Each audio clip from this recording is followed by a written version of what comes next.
Graça e paz, meus irmãos. Nós vamos dar continuidade à série de sermões Igreja, quem precisa dela. Este é o 7º sermão dessa série. Enquanto nós não nos reunimos ainda como igreja, ainda estamos impedidos disso, infelizmente, vamos pedir a Deus que nos dê um coração pronto a entender a nossa relação com a igreja, a importância que a igreja tem para as nossas vidas e saber que nós precisamos dela. Que Deus te abençoe.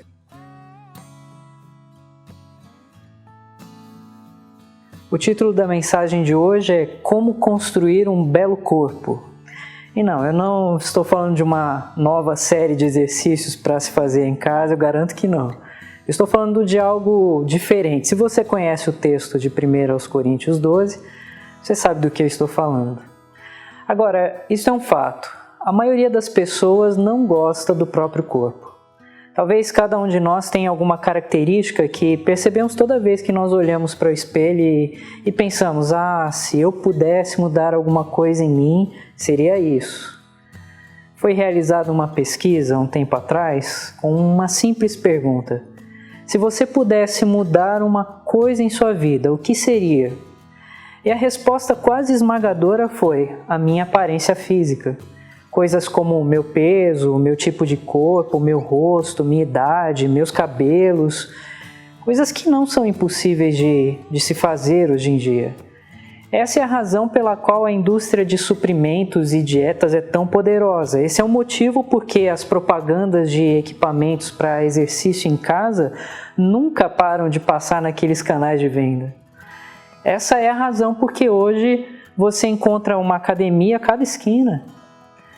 O escritor americano Mark Twain, conhecido pelas aventuras de Tom Sawyer, ele disse que a única maneira de conservar a saúde é comer o que não se quer, beber o que não se gosta e fazer aquilo que se preferiria não fazer. Agora, provavelmente, a maioria dos cristãos pensam da mesma maneira em relação ao corpo espiritual que é a igreja. Eu acredito que todo cristão olharia para a sua igreja e diria, olha, está bom, mas poderia melhorar. E eles estariam certos com isso. A igreja sempre precisa de alguma melhoria. E hoje eu gostaria de mostrar como ela pode ser melhorada.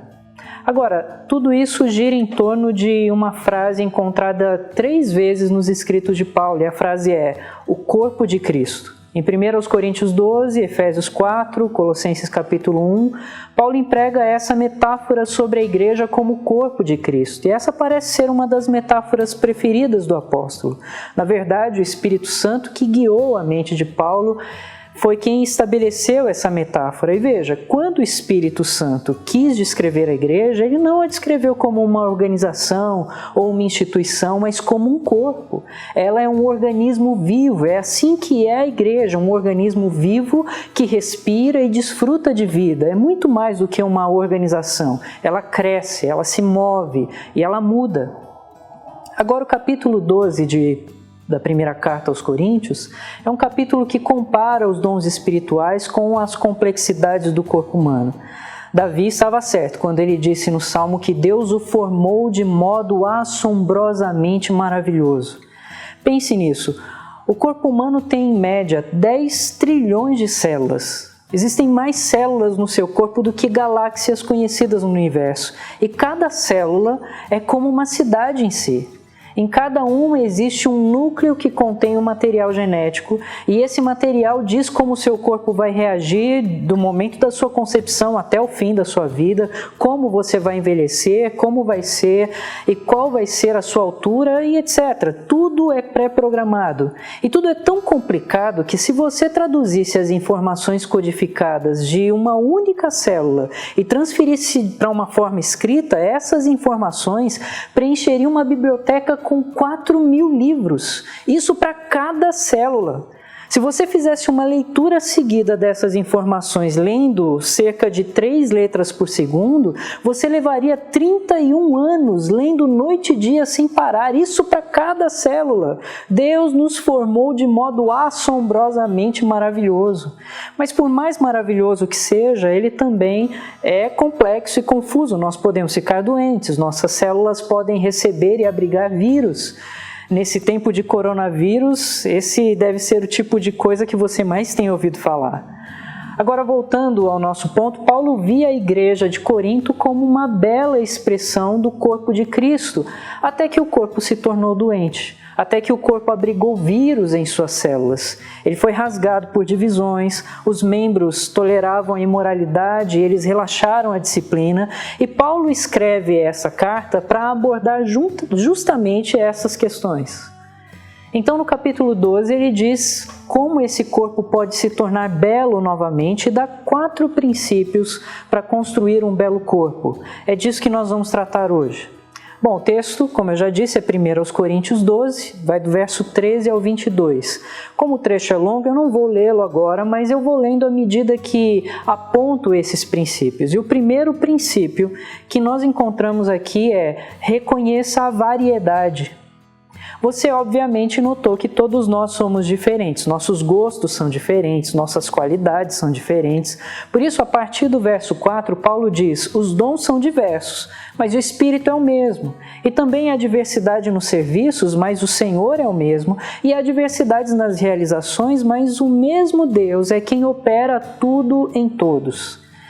Esses 3 versículos que eu li, dos versos 4 ao 6, são declarações paralelas. Isso significa que eles dizem a mesma verdade com apenas algumas alterações de palavras. E parece que Paulo faz assim para destacar cada pessoa do ser de Deus. Ele fala do Espírito no verso 4, ele fala do Senhor, que é o Filho, no verso 5, e de Deus Pai, no verso 6. O que Paulo quer é que saibamos que o Deus triuno está envolvido no corpo de Cristo, que é a igreja. E este corpo é único na sua estrutura, mas com muitos dons. Bom, no verso de número 7, Paulo diz assim: a manifestação do Espírito é concedida a cada um visando um fim proveitoso, porque a cada um é dada mediante o Espírito a palavra de sabedoria, e a outro, segundo o mesmo Espírito, a palavra de conhecimento, a outro, no mesmo Espírito, a fé, a outro, no mesmo Espírito, dons de curar, a outros, operações de milagres, e a outros, profecia, a outro, discernimento de espíritos, a um, variedade de línguas, a outro, capacidade de interpretá-las, mas um só e o mesmo Espírito realiza todas as coisas, distribuindo-as como lhe apraz a cada um individualmente. Ok, sem entrar nos detalhes da argumentação, o que se deve destacar aqui é que esses dons são capacitações dadas por Deus para que nós façamos a sua obra especificamente como igreja do Senhor. Essas são capacitações divinas. Agora perceba que Paulo não diz que um dom se trata de um estilo de ministério, não existe um método para fazer as coisas, Deus não age de uma única maneira. E não há um grupo em que Deus trabalha enquanto exclui outro. Na verdade, lendo esse texto, me passa essa ideia de como Deus ama a variedade. Sim, Deus ama a variedade e você consegue observar isso em toda a criação. Há uma enorme variedade na criação. Os lugares são diferentes, há oceanos, montanhas, desertos, florestas tropicais, e você se alegra com isso, porque se todo lugar fosse igual, onde você passaria suas férias? Você vê variedade nas plantas, nos animais. Os cientistas estimam que existem mais de 8 milhões de espécies diferentes de animais ao redor do mundo. Apenas 11% dessa estimativa foi nomeada e catalogada. Deus ama a variedade. E quando se trata da igreja, eu acredito que Deus ama a variedade também. Há um monte de dons listados, alguns contam 9, outros fizeram uma contagem mais completa e listam 15 dons diferentes no Novo Testamento, outros ainda dizem ser 19 e alguns contam 20 dons, 22 dons do Espírito.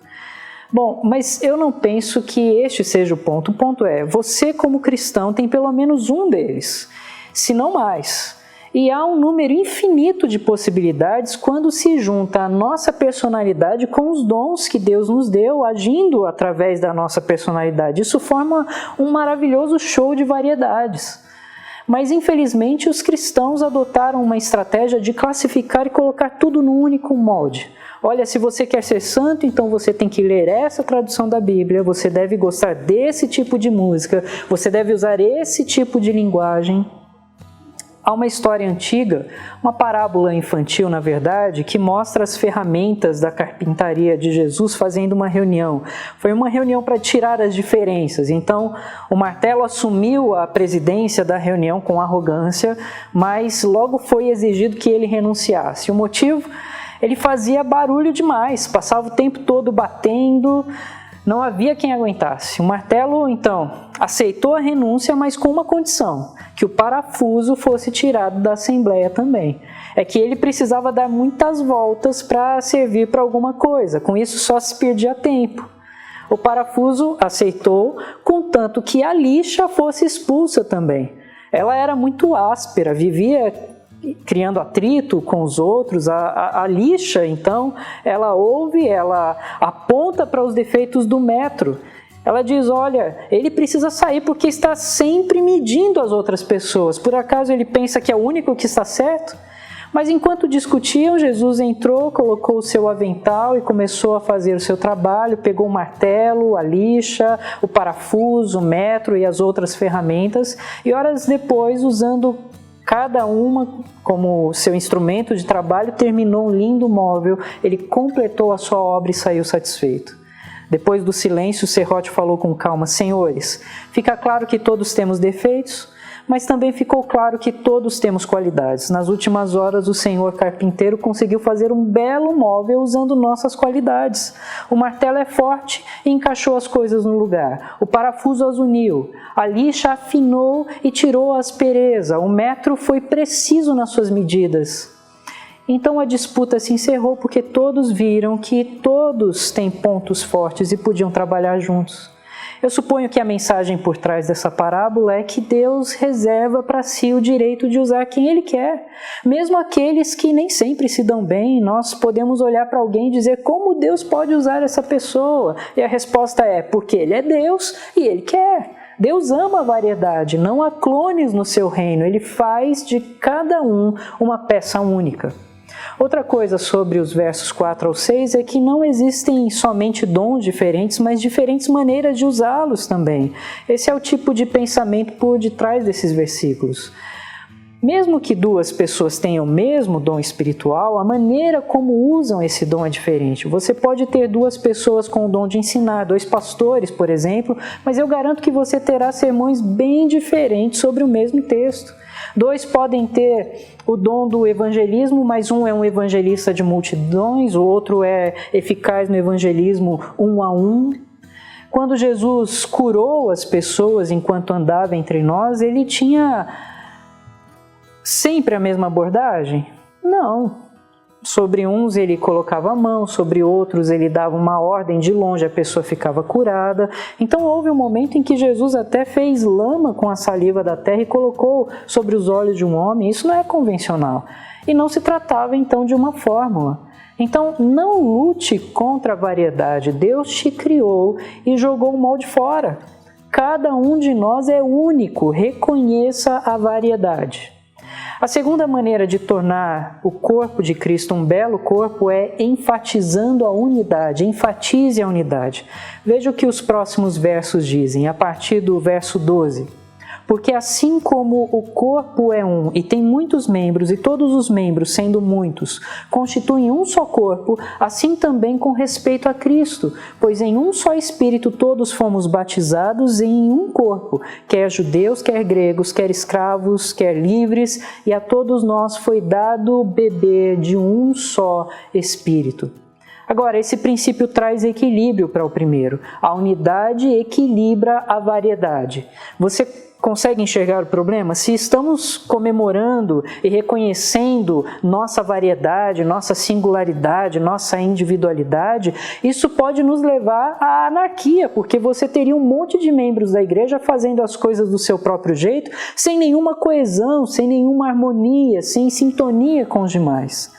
Por isso a variedade precisa ser equilibrada com a unidade. Nós temos que exercitar nossos dons, mas precisamos fazer isso para um mesmo propósito e com o mesmo objetivo. Deve haver unidade. A igreja deve funcionar dessa forma. Assim como um corpo humano, há uma cabeça na igreja, e não é o pastor, eu te garanto. A cabeça é Cristo. A cabeça, assim como no corpo humano, é o controle central, é dali que se transmite a mensagem e se envia os impulsos. Jesus envia a mensagem e o impulso, e eu vejo o Espírito Santo agindo como o sistema nervoso, transmitindo os desejos da cabeça para todos os membros, para que eles cooperem juntos sem problemas. Se seu corpo é saudável, ele é um bom exemplo de como a unidade funciona. A ilustração é simples. O estômago envia uma mensagem. Fome, fome, fome. Então o cérebro diz às pernas, vá em direção ao churrasco. E as pernas vão, e elas vão rapidamente. Mais perto você se aproxima e os olhos veem a carne no ponto, seu nariz cheira aquele aroma, a boca saliva, a mão pega o pedaço, os dentes mastigam e então o corpo todo fica satisfeito e a vida continua feliz. A variedade de dons e a unidade de propósito traz um fim proveitoso para todos, como diz o verso 7. Os dons de Deus não são para uma gratificação pessoal, são para edificação mútua. Agora, para que isso aconteça, deve haver comunicação entre nós. Se os membros não se comunicarem, se não houver esse esforço coordenado, tudo acontecerá de forma muito bagunçada, de forma nada suave ou coordenada e, às vezes, de forma até destrutiva. Quando você toma um choque, por exemplo, a dor se torna um belo presente de Deus. A dor envia uma mensagem para o seu cérebro que te faz puxar a mão para evitar coisa pior. Foi a falta da dor que fez a lepra uma das doenças mais terríveis. A lepra, ela cortava essa comunicação no corpo. A pessoa não conseguia sentir mais dor e eventualmente morria. Uma pessoa que sofre de esclerose múltipla vê seu corpo deteriorar porque existem manchas que se formam no córtex cerebral e no córtex da medula que impedem essa mensagem e os impulsos. Por isso, os movimentos são cheios de espasmos e a pessoa, com o passar do tempo, fica completamente paralisada. Agora, infelizmente, é assim que o mundo às vezes enxerga a igreja. Não vê um corpo bonito e em forma, com movimentos suaves e bem coordenados. Às vezes vê brigas, discórdias e uma igreja enfraquecida. E essa é uma das maiores alegrias de Satanás, eu poderia dizer. Ele sabe brincar com os nossos desejos e com o nosso ego. Uma das suas maiores armadilhas é que ele nos leva a brigas internas, porque se estivermos distraídos brigando entre nós, nos esquecemos de quem é o verdadeiro inimigo. Por isso, a unidade é tão importante. Quando nós reconhecemos a variedade, mas enfatizamos a unidade, as coisas se suavizam e então encontram seu lugar. Terceiro princípio. Devemos maximizar a igualdade, maximize a igualdade. Não é somente um dom ou um membro que tem importância. Veja o que diz o verso 14 em diante. Porque também o corpo não é um só membro, mas muitos. Se disser o pé, porque não sou mão, não sou do corpo, nem por isso deixa de ser do corpo. Se o ouvido disser, porque não sou olho, não sou do corpo, nem por isso deixa de o ser. Se todo o corpo fosse olho, onde estaria o ouvido? Se todo fosse ouvido, onde o olfato? Mas Deus dispôs os membros, colocando cada um deles no corpo como lhe aprouve. Se todos, porém, fossem um só membro, onde estaria o corpo? É certo que há muitos membros, mas um só corpo. Agora, julgando pelo contexto geral, parece que a igreja de Corinto enfatizava um dom sobre todos os outros dons e esse parecia ser o dom de línguas. Eles pensavam que era o dom dos dons, era coisa a se buscar. E o que acontecia era que aqueles que não tinham esse dom se sentiam descontentes, desiguais, privados de participar de bênçãos maiores. Pensavam, eles não precisam de mim, eu não vou me envolver. E assim, novamente, Paulo mostra que a igreja é como um corpo em que cada parte é necessária e como todas as partes são necessárias, todas as partes têm algo em comum. E esse algo em comum, essa igualdade que compartilham, é que não há nenhuma parte desnecessária. Uma das razões pelas quais a igreja não funciona corretamente é que elas colocam certas pessoas ou dons em um pedestal, deixando o restante, dizendo, bom, eu não tenho esse dom, eu não sou tão importante assim. E o resultado é inveja de dons, inveja de posições, são os pés querendo ser mãos ou os ouvidos dizendo, rapaz, eu queria ser um globo ocular. Algumas pessoas se empolgam com uma igreja porque viram um dom sendo destacado e pensam que é assim que elas devem ser. Então elas são treinadas para algo que Deus nunca chamou ou as equipou para fazer. E esse é o ponto de Paulo aqui. Agora o que Paulo faz é comparar algumas partes diferentes do corpo. Algumas partes são mais visíveis, outras menos. Os olhos e as mãos são mais visíveis. Se você é descendente de italiano, você fala com as mãos. As orelhas e os pés não são tão visíveis assim. Geralmente nós mantemos os pés cobertos, nós não damos tanta atenção para eles como nós damos para as mãos. E a mesma coisa acontece com os olhos e as orelhas. Uma das primeiras coisas que você nota em uma pessoa são seus olhos. Grande parte da nossa comunicação acontece com os olhos. Mas as orelhas, mesmo não sendo tão marcantes como os olhos, servem a um propósito igualmente importante na comunicação. Elas captam o som. Os pés nos transportam, você não bate os pés para cumprimentar. Enfim, todas as partes são importantes. Agora, veja o que diz o verso 17. Eu não sei se você já notou, há um certo humor aqui nas Escrituras, mas Paulo pergunta, se todo o corpo fosse olho, seria o quê? Um globo ocular gigante? É uma imagem ridícula, não é? Teria que ser carregado para lá e para cá, seria um problema se tivesse que usar lentes. É absolutamente inútil. E esse é o ponto que Paulo estabelece aqui, seria ridículo. Agora, é o que nós fazemos às vezes. Nós fazemos globos oculares com 6 pés, colocamos certas pessoas e dons em pedestais e dizemos, você é tão importante, de fato você é quem tem maior importância no corpo de Cristo. Quando elevamos um dom em detrimento do outro, estamos essencialmente preparando o caminho para que as pessoas caiam. E quanto mais alto você colocar alguém no pedestal, mais alto será a queda também. Por outro lado, isso cria uma inferioridade entre as pessoas que não têm esse dom ou esse chamado. Elas dizem, olha, eu não me encaixo, eu não sei fazer isso, eu não sou importante, eu prefiro nem me envolver. Mas pense, se acontecesse alguma coisa e o presidente do país ficasse fora de ação por um tempo, o país, eu acredito, continuaria caminhando, mas tire os garis da rua. Eu acredito que em 3 semanas o país estaria em um colapso e uma crise ainda mais perigosa do que a que nós vivemos atualmente. Agora, quem é mais importante, o presidente ou os garis? Todos são importantes. Todas as pessoas, de cima para baixo, são vitais para a operação de um país.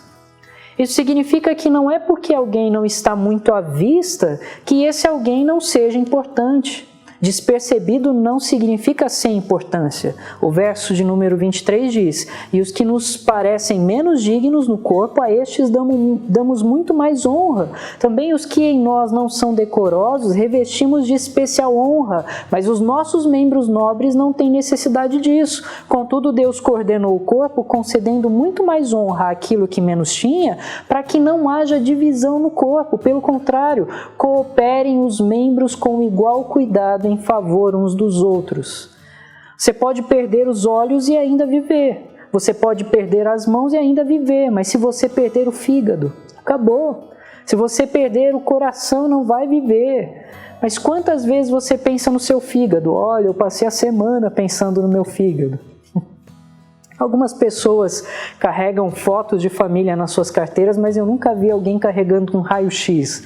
Você não diz, ei, deixa eu te mostrar a minha estrutura óssea, ou você já viu a minha célula túrcica, ou minha hipófise? Essas coisas não estão no centro da sua atenção, mas elas estão no centro do seu sistema endócrino. São vitais para o funcionamento do seu corpo, mas estão escondidas. E quando se trata da igreja, é exatamente a mesma coisa. Eu tenho o privilégio de me colocar diante de você, mas eu sou apenas uma parte disso, uma pequena parte. Eu sou uma boca, mas há muitas outras pessoas trabalhando que são guerreiras de oração, são voluntários em nossos trabalhos de rua. Eles formam o batimento batimento cardíaco e às vezes são invisíveis, mas são vitais. Bom, a quarta e última maneira de construir um belo corpo é minimizando a individualidade. Isso está nos versos 21 e 22 que dizem: não podem os olhos dizer à mão, não precisamos de ti, nem ainda a cabeça aos pés, não preciso de vós. Pelo contrário, os membros do corpo que parecem ser mais fracos são necessários. Há uma atitude totalmente diferente nesses versículos. No conjunto de versículos anteriores se tratava de uma atitude que dizia: bom, eles não precisam de mim, eu não sou tão bom quanto eles. Aquele dom é tão importante, eu não tenho, eles não precisam de mim. E aqui a atitude é diferente, é aquela que diz: eu não preciso deles, eu me basto, eu tenho tudo o que eu preciso aqui em mim. Olha, essa atitude estraga tudo.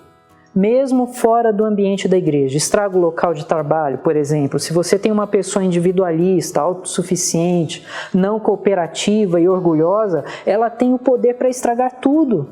Mas é ainda pior na igreja. Às vezes as pessoas dizem: igreja, quem precisa dela? Eu não preciso da igreja, eu não preciso de ninguém. Isso é uma mentira das grandes. É claro que você precisa.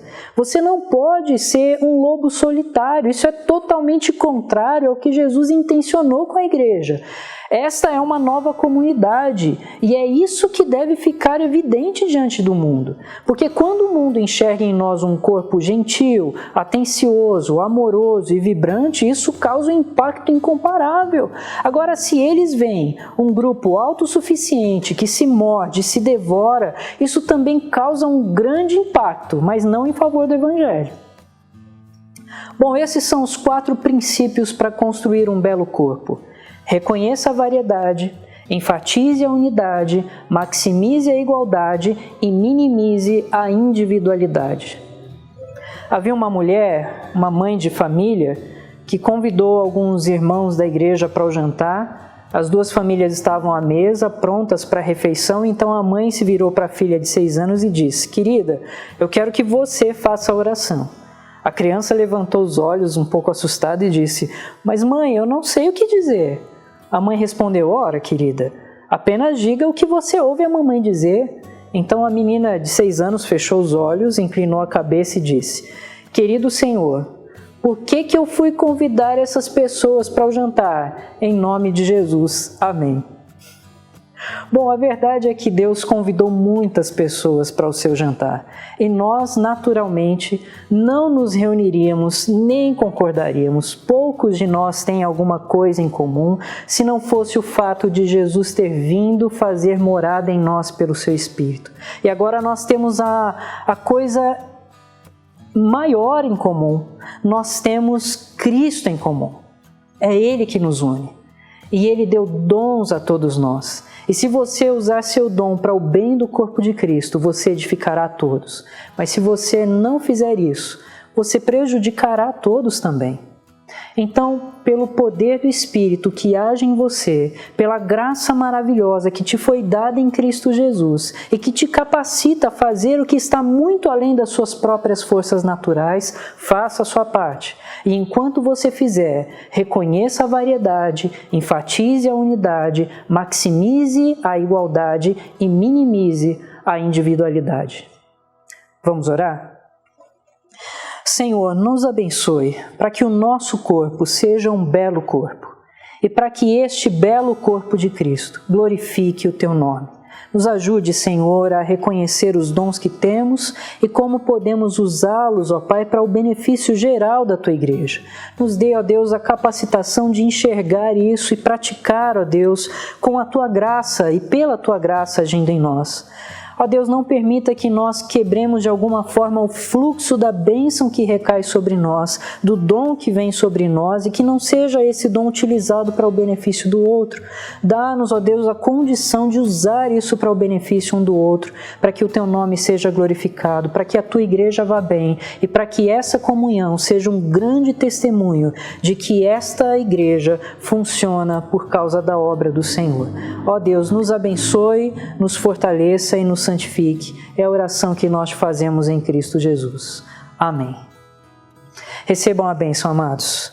Que a graça do nosso Senhor e Salvador Jesus, que o amor de Deus, o eterno e todo-poderoso Pai, e que o ensino e as consolações do Espírito esteja com todo o povo do Senhor espalhado por toda a terra, hoje e eternamente. Amém.